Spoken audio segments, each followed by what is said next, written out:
so here is the packaging. Not much to say about it, honestly, other than the artwork is beautiful and phenomenal. All right, for his accessories, not much. Kind of disappointing. He only comes with one hand that's pointing like this and one pair of hands.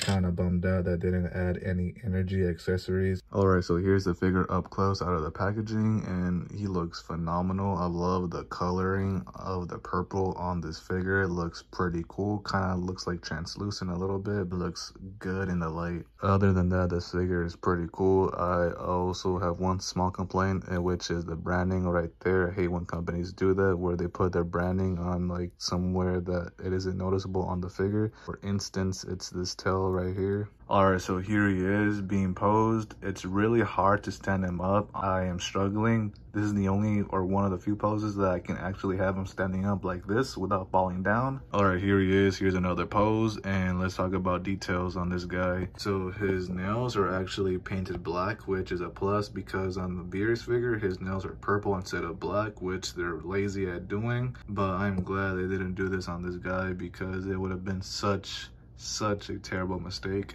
The sculpting for this figure is pretty cool, and I love the facial expression. Look at that. Look how sinister and evil he looks. Pretty menacing. And posability wise, like, if you're experienced enough on how to pose your figures, then it's easy to stand like this. All right, so here's an energy accessory on him. This is how he looks like with one, and wow, that is just pretty badass. Woo!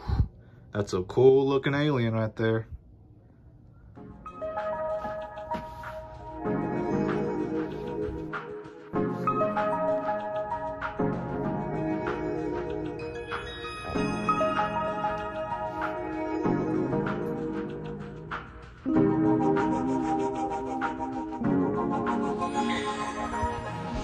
All right, so here he is compared to his older brother Cooler, and wow, both of them look amazing. And I don't know why, but Frieza looks like he's more detailed than Cooler, probably because of the purple skin or whatever that is on his body. I love the little outline that is supposed to be his body armor or his skin. I don't know what that is. And the only thing that's bugging me is that Frieza kind of looks gray instead of white compared to Cooler, but I don't know which is more accurate, Cooler or Frieza, or if they're both right.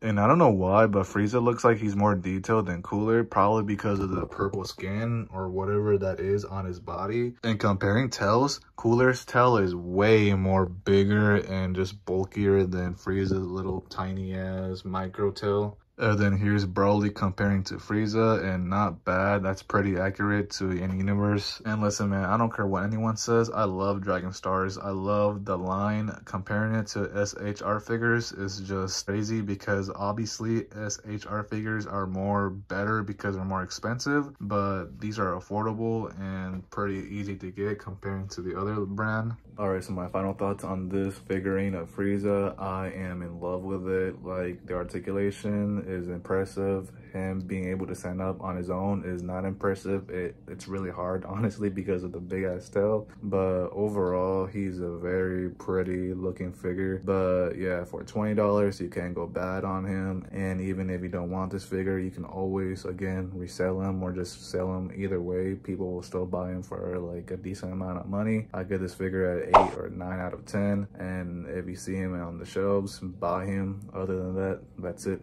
See ya.